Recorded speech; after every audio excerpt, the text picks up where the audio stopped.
Okay my dear friends and my dear student, I am Ankit Singh and I am your English teacher.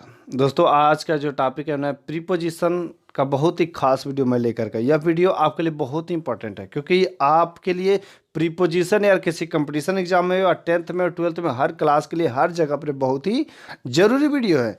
Okay, इस कारण से आप पूरा जरूर देखिएगा। ओके, अच्छा, रह गई बात प्रीपोजिशन में, किस प्रीपोजिशन की आज मैं बात करूंगा। यदि देखा जाए तो आन मीन्स भी होता है पर या ऊपर की बात की जाती है, आंटू का भी मतलब होता है पर या ऊपर की बात की जाती है, ओवर का भी मतलब पर या ऊपर की बात की जाती है। After that one more thing above, जिसका भी मतलब पर या ऊपर की बात की जाती है। इन चार जो प्रीपोजिशन है, चारों का मीनिंग तो एक ही होता है, बट इसका यूज करने के तरीके अलग होते हैं। क्या पर या ऊपर के जो सेंस होते हैं सबके जगह पर सब चीज़ों को रखा जाता है? क्या नहीं, हर जगह पर अलग अलग सेंस रखे जाते हैं। तो आज मैं इसी के बारे में बात करूंगा, कहाँ पर या ऊपर की बात की जाती है। आन लगाएंगे, आंटू लगाएंगे, एबव लगाएंगे, ओवर लगाएंगे, इन सब चीज़ों के बारे में आज मैं डिस्कस करूंगा। ओके दोस्तों, यदि अभी तक आपने मेरे चैनल को सब्सक्राइब नहीं किया तो इस चैनल को सब्सक्राइब करें ताकि आप मेरे से हमेशा लंबे समय के लिए जुड़ सके और मेरा कोई भी वीडियो आप मिस ना करें। ओके, तो दोस्तों मैं चलिए चलता हूं। आन का पहले हम देखते हैं। आन मीन्स देखिए होता है पर या ऊपर। रह गई बात पर या ऊपर की बात की जाती है, खास तरीके से आन का मतलब पर ही आता है। अब पर का मतलब क्या है, किसी के ऊपर के सेंस में आएगा। अच्छा, खास तरीके से देखा जाए तो आन जो टच द सरफेस, जहां पर भी जो पर की बात की जाएगी, ऊपर की सेंस में बात की जाएगी, वहां पर सरफेस जो है टच में रहेगा। ये हमारा हैंड है, ये हैंड का सरफेस है, मतलब इस पर मैंने रख दिया। ये क्या है हमारा, टच है, अर्थात ये दोनों क्या है, टच है, मतलब दोनों के टच वाले कंडीशन में आन का यूज होता है, अर्थात ये टचेबल में आएगा। किसी सरफेस के टच में ही आन का यूज किया जाएगा। ओके, अब रह के बाद एग्जाम्पल यदि देखते हैं तो I had kept the book on the table. I had kept on the book, मतलब मैंने बुक रखा था। I had kept the book on the table, table पर रखा था। बताओ, जब टेबल पर बुक रखा जाएगा तो बताओ टच में रहेगा कि नहीं रहेगा? टच में रहेगा ना, अर्थात जो टेबल का जो सरफेस होगा उठ के टच में ही रहेगा। इस कारण से ऑन द टेबल होगा। अंडरस्टूड? बातें क्लियर हुई? After that one more thing, he is sitting on the chair. वह चेयर पर बैठ रहा है। बताओ, चेयर पर बैठ रहा, चेयर के सरफेस पर ही तो बैठेगा, छोड़कर तो बैठेगा नहीं, हवा में बैठेगा नहीं। तो जब भी बैठेगा चेयर पर तो चेयर के सरफेस में ही बैठेगा ना। इस कारण से he is sitting on the chair. क्या होगा? On the chair. Understood? You give your signature on this paper. You give your signature on this paper. कह रहा है कि आप अपना सिग्नेचर दीजिए किस पर भाई? ऑन दिस पेपर, इस पेपर के सरफेस पर ही देंगे। सरफेस पर ही पेपर जो रहेगा, पेपर के सरफेस, हवा में थोड़े सिग्नेचर देंगे कि टच में नहीं आएगा। टच पर तो आएगा ही सिग्नेचर। तो इस कारण से ऑन उस जगह पर यूज होगा जहां पर भी बात आएगी टच वाली बात है कि उस जगह पर ऑन। अंडरस्टूड? और अगर बात वन मोर थिंग आगे यदि देखेंगे, ऑन टू, ऑन टू का भी मतलब पर या ऊपर की बात आएगी। लेकिन यहां पर एक चीज याद रखेंगे, ये भी टचेबिलिटी है, अर्थात टच द सरफेस, ये भी सरफेस के टच में ही आएगा। लेकिन यहां पर बातें आ जाती है, ये हमारा मोशन, अर्थात जहां पर गति की बात आएगी उस जगह पर हम क्या क्या यूज करते हैं? ऑन टू का। जैसे एग्जांपल में देखते हैं किस प्रकार से मोशन आएंगे। द कैट जंप्ड, बिल्ली कूदी। The cat jumped onto the table, बिल्ली पर कूद, बिल्ली जो किस पर कूदी? मेज पर कूदी। किस पर कूदी? मेज। अच्छा बताओ, जब बिल्ली मेज पर कूदी तो बताओ मोशन में है कि नहीं? गति में है ना। बिल्ली कहीं और थी, कूदी, उस समय क्या था? मोशन में था। अर्थात यहाँ पर जो ऑनटू का यूज होगा पर या ऊपर, ये हमेशा मोशन के सेंस में, गति की अवस्था में पर या ऊपर की बात की जाती है। Okay, the monkey jumped on this branch. Monkey jumped अर्थात बंदर कूदा ऑन दिस ब्रांच। इस ऑन दिस ब्रांच नहीं होगा बल्कि ऑन टू दिस ब्रांच, क्योंकि यहाँ पर भी मोशन की ही बात है।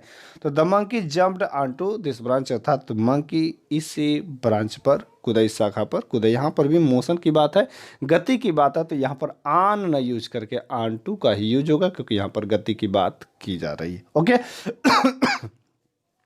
तो आई थिंक आपको ऑन और ऑनटू का मतलब तो समझ आए। ऑन है जो simple way touch the surface, और ऑनटू का भी मतलब टच द सरफेस हो रहा है। लेकिन यहां पर क्या हो रहा है? मोशन की बात की जा रही, गति अवस्था में वो जो सेंटेंस होने चाहिए। अंडरस्टूड? बातें क्लियर हुई?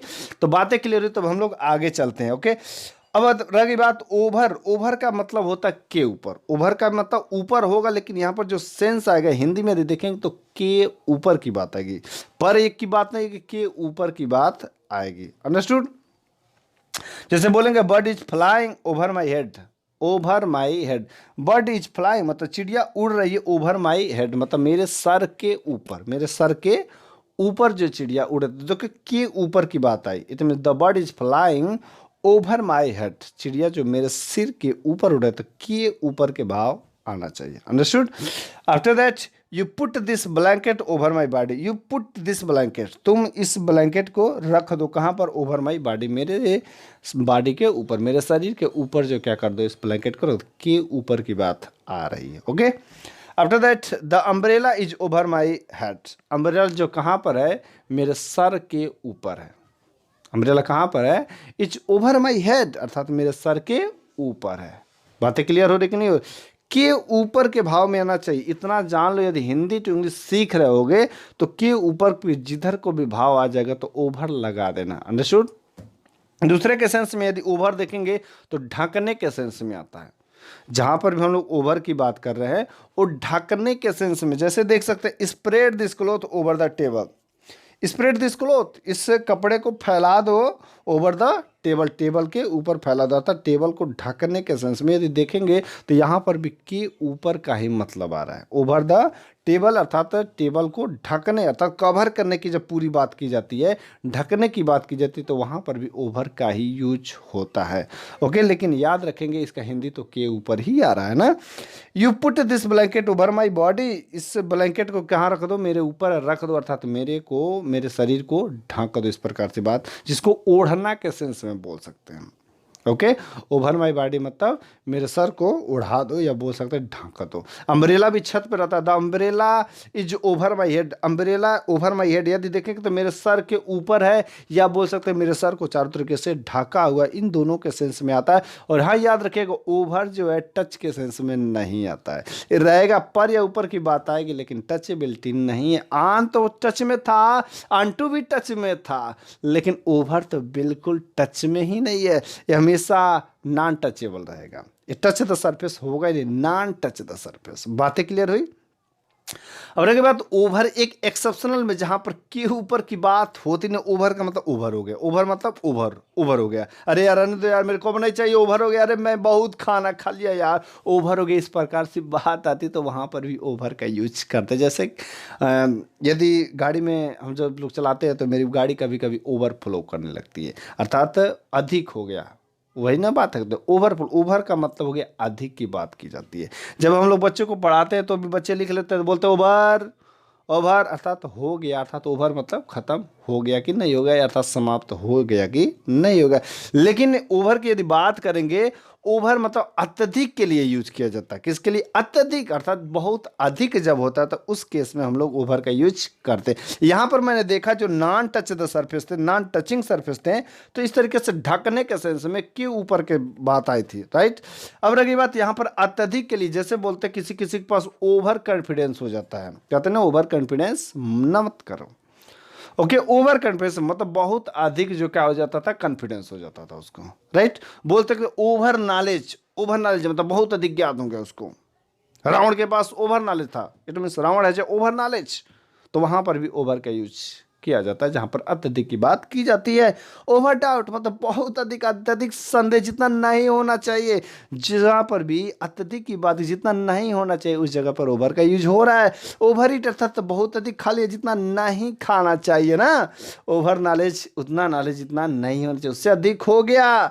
ओवर हीट बहुत अधिक मतलब ओवर हीट, ज़्यादा हीट हो जाता है तो क्या होता है, रेड सिग्नल दिखाने लगता है, तो ओवर हीट मतलब ज़्यादा हीट हो गया, जितना नहीं होना चाहिए। ओवरफ्लो, अभी मैंने बताया गाड़ी का इंजन कभी कभी ओवरफ्लो कर जाता है, तेल का फ्यूल जो है ज़्यादा निकल जाता है, गाड़ी चालू नहीं होती। ओवरफ्लो जो जितना नहीं होना चाहिए बल्कि नुकसानदायक है। ओवर क्राउड मतलब जितना भीड़ नहीं होना चाहिए, अत्यधिक भीड़ बोल सकते हैं।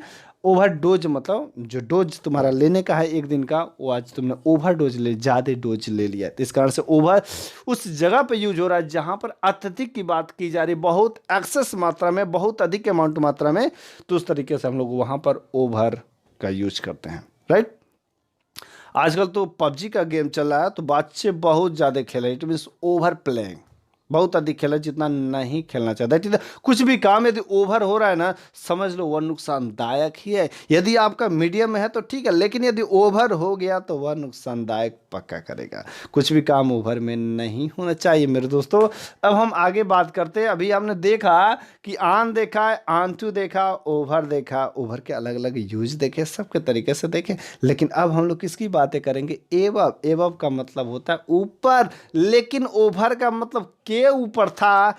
एवब का मतलब होगा से ऊपर। ये जो से ऊपर की बात, किसी से ऊपर, किसी से ऊपर, किसी के ऊपर नहीं, किसी से ऊपर, मतलब यह तो ऑलरेडी ऊपर में है, इससे कंपैरिजन करके दिखाएंगे, इससे तुलना करके दिखाएंगे या इतना ऊपर है। अर्थात यहाँ पर जो के ऊपर की बात की जाती है, कंपैरिजन वाली हाइट हमेशा की जाती है, या बोल सकते हैं बहुत अधिक ऊंचाई की बात की जाती है। एवब में अत्यधिक ऊंचाई की जब बात की जाती है तो वहाँ पर एवब का यूज होता है, या इसको हिंदी में देखेंगे मतलब तो से ऊपर की ही बात आती है, से ऊपर। यहाँ पर कंपैरिजन वाली हाइट आएगी। जैसे यहाँ पर देखते हैं कंपैरिजन वाली ऊंचाई के, the sky is above my head.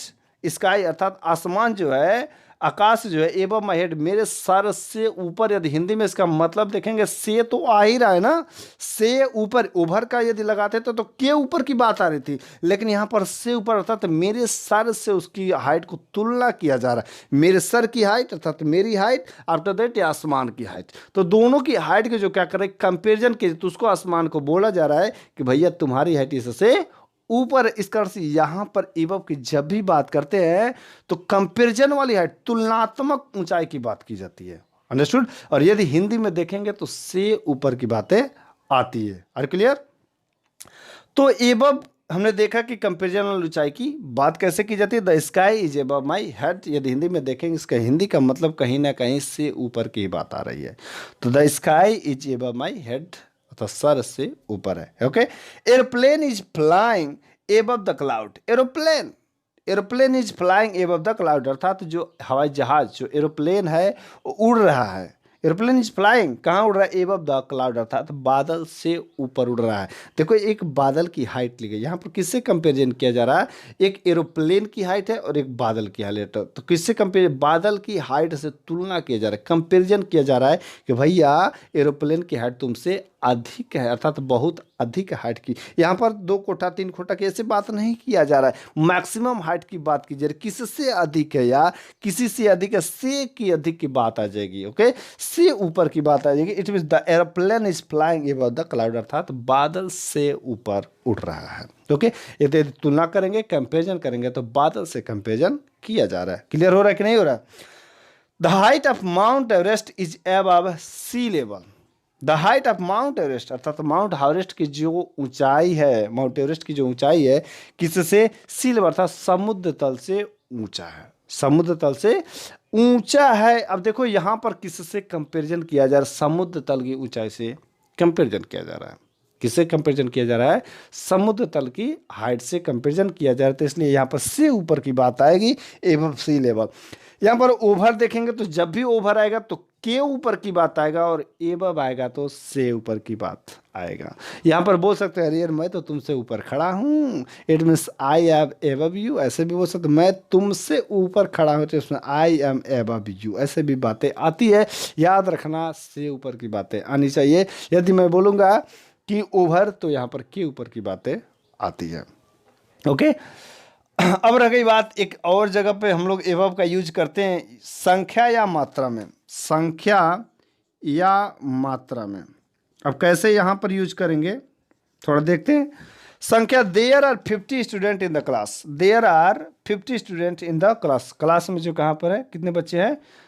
50 बच्चे हैं। लेकिन यदि मैं बोलूँगा क्लास में 50 से अधिक बच्चे हैं, देयर आर एबव यहाँ पर लगा देंगे, there are above 50 students in the class, मतलब क्लास में 50 से अधिक विद्यार्थी हैं। तो यहाँ पर एबव की बात, संख्या की बात आ रही है। Right, after that his expenses, उसका खर्च जो है आर एबव द सैलरी, उसका जो खर्च जो क्या है उसकी सैलरी से अधिक है, उसकी सैलरी से ऊपर है। याद रखेंगे उसका हिंदी जब भी बैठा रहे हैं तो से ऊपर की ही बात आ रही है। तो जिधर को भी से ऊपर, खास तरीके से मेरी लैंग्वेज और बड़ा सिंपल सा है। हिंदी में यदि हम लोग जानते हैं ना, हिंदी बोलना यदि तुमको पता है ना, तो सिंपल सी बात है, हिंदी में से ऊपर की बात आएगी तो एबव लगा देना, चाहे जहाँ पर भी हो। यदि कभी कभी ऐसा भी होता है कि एबव और ओवर दोनों केस में हम लोग क्या करते हैं, यूज कर सकते हैं एक जैसे। बट याद रखना, जब भी ओवर यूज करोगे तो कहीं ना कहीं उसका हिंदी का मतलब तो के ऊपर की ही बात आ जाएगी ना। जैसे बोल सकते हैं cloud is above my head, cloud अर्थात बादल मेरे सर से ऊपर है, cloud is above my head. लेकिन मैं बोलूँगा cloud is over my head अर्थात मेरे सर के ऊपर। इस प्रकार से बातें की जाती है। याद रखिएगा एक चीज़ और कि ओवर जो है कम ऊंचाई की बात की जाती है और एबव जो है अधिक ऊंचाई के लिए यूज किया जाता है। आई थिंक दोस्तों इस सब का कन्फ्यूजन आपका दूर हो गया होगा कि on to, over and above किस तरीके से यूज करते हैं, कहाँ पर यूज करते हैं, कैसे यूज करते हैं, कितने तरीके से यूज करते हैं, टोटल का टोटल कंसेप्ट आई थिंक आपका क्लियर हुआ होगा। दोस्तों यदि मेरा वीडियो अच्छा लगा होगा, यदि मेरी चीज़ें समझाई गई हो तो आपको पूरा का पूरा समझ आया तो कमेंट बॉक्स में ज़रूर बताइए कि कैसा रहा मेरा वीडियो, आपके लिए फ़ायदेमंद है कि नहीं। अगले वीडियो में मैं मिलूंगा एक ज़बरदस्त एक शानदार वीडियो के साथ में। तो